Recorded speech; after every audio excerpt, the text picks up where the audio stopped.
ಸರಿ, ಕಮಲ್ ಹಾಸನ್ ವಿಚಾರ ಸಾಕಷ್ಟು ಕಮಲ್ ಹಾಸನ್ ಏನಿಲ್ಲ, ಕೂಡ ಚಾಟಿ ಬೀಸಿದೆ. ನೀವು ಕ್ಷಮೆ ಕೇಳಬೇಕಿತ್ತು, ಯಾಕೆ ಕೇಳಲಿಲ್ಲ? ಅದಕ್ಕೆ ಅವ್ರು ಹೋರಾಟ ಮಾಡ್ತಿದ್ದಾರೆ ಅನ್ನೋದನ್ನ ಹೇಳಿ. ಅದಕ್ಕೆ ಈ ಕೋರ್ಟ್ ಹೇಳಿದೆಯಲ್ಲ, ಕೋರ್ಟ್ಗೆ ಗೌರವ ಕೊಡ್ತಾರೆ ಕಮಲ್ ಹಾಸನ್.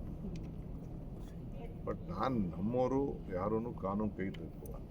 ಕೇಳಲಿ, ಪ್ರತಿಭಟನೆ ಮಾಡಲಿ, ಕೇಳಲಿ, ಹಕ್ಕೇನಿದೆ, ಪ್ರಜಾಪ್ರಭುತ್ವ ತಪ್ಪಿಲ್ಲ. ಬಟ್ ಕಾನೂನು ಯಾರು ಕೂಡ ಯಾವುದು ಥಿಯೇಟ್ರ್ಗಳಂತ ಹೋಗಿ ಗಲಾಟೆ ಮಾಡೋದು, ಇನ್ನೊಂದು ಮಾಡೋದು, ಆಮೇಲೆ ಮಾನಸಿಕವಾಗಿ ಜಾತಿ ಮೇಲೆ ಕಲಹ ಉಂಟು ಮಾಡೋದು, ಆ ಕೆಲಸ ದಯವಿಟ್ಟು ಮಾಡಬಾರ್ದು ಅಂತ ಕೈ ಮುಗಿಸ್ತೇವೆ.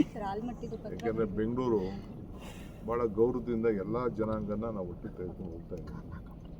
ಇದೆಲ್ಲ ವೃತ್ತಿ ಎಲ್ಲ ಇದೆ. ಒಂದು 50 ಲಕ್ಷ ಜನ ಹೋಗ್ತಾರೆ, ಹೊಸೂರಿಗೆ ವಾಪಸ್ ಬರ್ತಾರೆ. ಅವೆಲ್ಲ ಇದೆ. ಅವೆಲ್ಲ ದಯವಿಟ್ಟು ಭಾಳ ಹುಷಾರಾಗಿರಬೇಕು.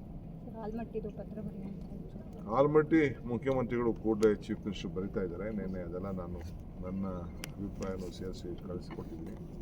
ಇವತ್ತು ನಾಳೆ ಅವರು ಚೀಫ್ ಮಿನಿಸ್ಟರ್ ಬರೀತಾರೆ. ಬರೆದ್ಬಿಟ್ಟು ನಾನು ಎಲ್ಲ MPಸ್ಗೆ ಅದೇ ಲೆಟ್ರನ್ನ ಎಲ್ಲರೂ ಕಳಿಸ್ಕೊಡ್ತೀನಿ, ಮಾಹಿತಿನ ಕಳಿಸ್ಕೊಡ್ತೀನಿ. ನಾನು ಒಂದಿನ ಡೇಟ್ ಕೇಳ್ತೀನಿ, ಪ್ರೈಮ್ ಮಿನಿಸ್ಟ್ರು ಡೇಟ್ ಕೇಳ್ತೀನಿ, ಇರಿಗೇಷನ್ ಮಿನಿಸ್ಟ್ರೂ ಡೇಟ್ ಕೇಳ್ತೀನಿ. ನಾವೆಲ್ಲ ಹೇಳಿ ಒತ್ತಾಯ ಮಾಡಲೇಬೇಕಾಗ್ತದೆ. ಬಟ್ ಅವರು, ನನಗೆ ಆಶ್ಚರ್ಯ ಆಯಿತು, ಅವರು ಫಡ್ನವೀಸು ಭಾಳ ಬುದ್ಧಿವಂತಿದ್ದಾರೆ, ಅವರೇ ಇದಕ್ಕೆ ಸಪೋರ್ಟ್ ಮಾಡಿದ್ದಾರೆ. ಯಾಕೆ ಈ ರೀತಿ ಪತ್ರ ಬರೆದ್ರು ಅಂತ ನನಗೂ ಆಶ್ಚರ್ಯ ಆಗ್ತದೆ. ಎಲ್ಲ ಪ್ರವಾಹ ಬೀಳೋಂಥದ್ದು, ನೀರು ಜಾಸ್ತಿ ಬಂದದ್ದು ವರ್ಷ ಇರ್ತದೆ. ಅದನ್ನು ದಬಾಯಿಸಬೇಕಾದ್ದು ಅವ್ರ ಡ್ಯೂಟಿ, ಅವ್ರ ರಾಜ್ಯದ್ದು, ಅವ್ರು ಮಾಡ್ಕೊಳ್ಳಿ.